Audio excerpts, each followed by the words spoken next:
गरीब लड़की का जादुई मिट्टी का घर। एक छत जिसकी चाहत हर इंसान को होती है। छत सिर्फ एक जरूरत नहीं, जीने की वजह होती है। आशा भरी बरसात में अपने टपकती छत के नीचे जगह जगह बाल्टी लगा रही थी, लेकिन बारिश इतनी तेज थी कि उसके पुराने जर्जर मकान से हर जगह से पानी चू रहा था। आशा की छोटी बहन कोमल भूख से तड़प रही थी। दीदी, आखिर ये बारिश कब बंद होगी? मुझे बहुत तेज ठंड लग रही है। कोमल, मेरी प्यारी बहन, ये ले, तू ये पन्नी के नीचे आकर बैठ जा, यहाँ नहीं भीगेगी। दीदी, 2 दिन हो गए मैंने कुछ भी नहीं खाया। अब तो भूख के मारे पेट में बहुत तेज दर्द हो रहा है। कोमल, बस कुछ देर और, जैसे ही बारिश रुकती है मैं तुम्हारे लिए कुछ लेकर आती हूँ। आशा बार बार बारिश रुकने का इंतजार कर रही थी, लेकिन बारिश को भी तो मानो जैसे आज ही बरसना था।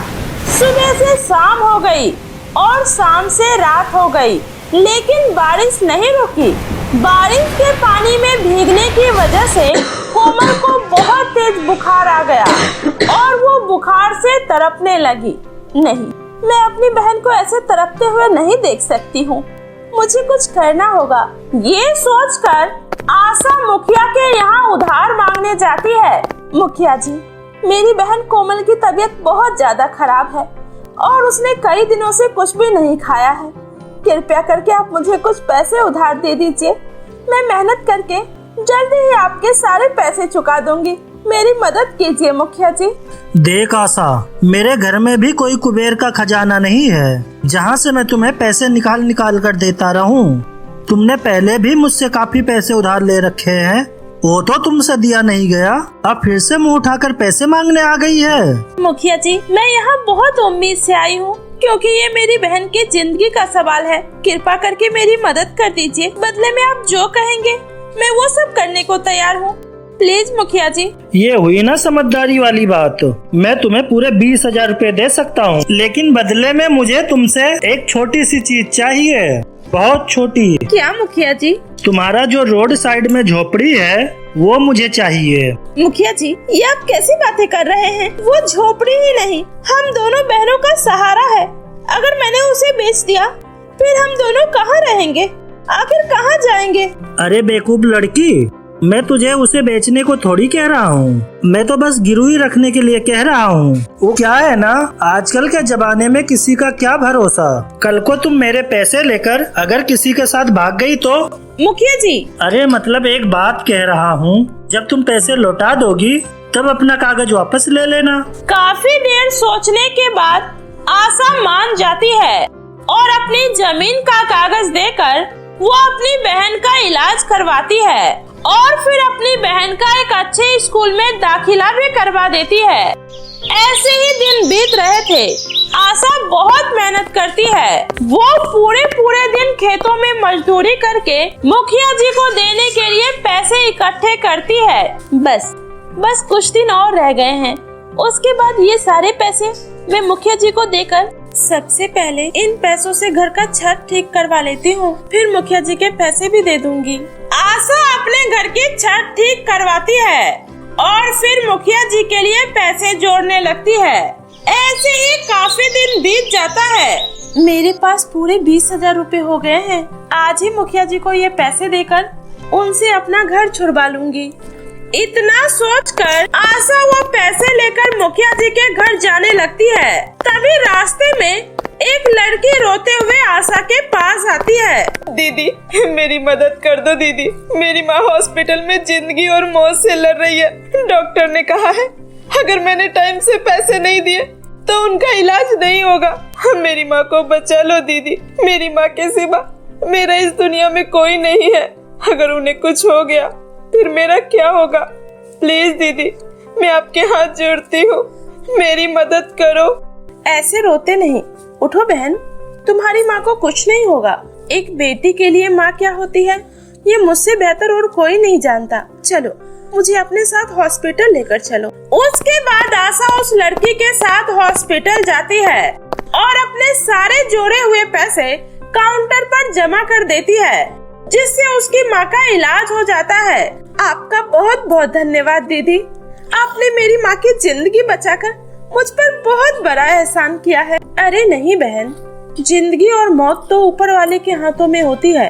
अच्छा, अब तुम अपना और माँ का ख्याल रखना। घर पर मेरी बहन मेरा इंतजार कर रही होगी। दीदी, आप कहाँ थे इतनी देर तक? मैं कब से आपका इंतजार कर रही हूँ। वो दीदी, मैम ने स्कूल की फीस भरने को कहा है। अगर 2 दिनों के अंदर फीस जमा नहीं हुई तो वो मेरा नाम स्कूल से काट देंगी।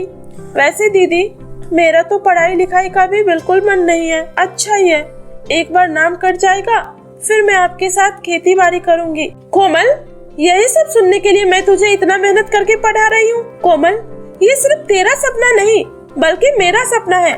मैं तुझमें अपने आप को देखती हूँ। दीदी, मुझे माफ कर दो, मैं तो बस आपकी परेशानी को और बढ़ाना नहीं चाह रही। तभी दरवाजे पर मुखिया जी आते हैं। अरे वो आशा, तुम तो पैसे लेकर एकदम से दिखना ही बंद हो गई। कितने साल हो गए? कहाँ है मेरे पैसे? मुखिया जी, अभी तो मेरे पास पैसे नहीं हैं। ये सुनकर मुखिया को गुस्सा आ जाता है और वो आशा और कोमल को धक्के मारकर उसके घर से बाहर निकाल देता है, जिससे दोनों बहनों का उसका आखिरी सहारा उसका छत भी छिन जाता है और दोनों बहनें सड़कों पर आ जाती है। दीदी, अब क्या होगा? हम कहाँ जाएंगे, कहाँ रहेंगे? दीदी, तो चिंता मत कर कोमल, मैं हूँ ना, सब सही हो जाएगा। उसके बाद दोनों बहनें जंगल के बीचों बीच पहुँच जाती है, जहाँ कोमल और आशा बहुत ही मेहनत से मिट्टी से एक छोटा सा घर बनाती है और फिर उसी में रहने लगती है। ऐसे ही कई महीने बीत जाते हैं और फिर बरसात का मौसम शुरू हो जाता है। लगातार बारिश होने की वजह से उसका मिट्टी का घर पानी में बह जाता है और दोनों बहनें बारिश में भीगने लगती है। हे भगवान, ये तो हम गरीबों को इतना क्यों सता रहा है?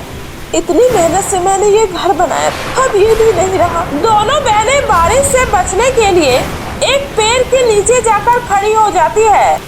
तभी आशा देखती है एक प्यारी सी चिड़िया का घोंसला तेज हवा की वजह से नीचे जमीन पर आ गिरा है। कोमल उस घोंसले को उठाकर फिर से पेड़ पर रख देती है।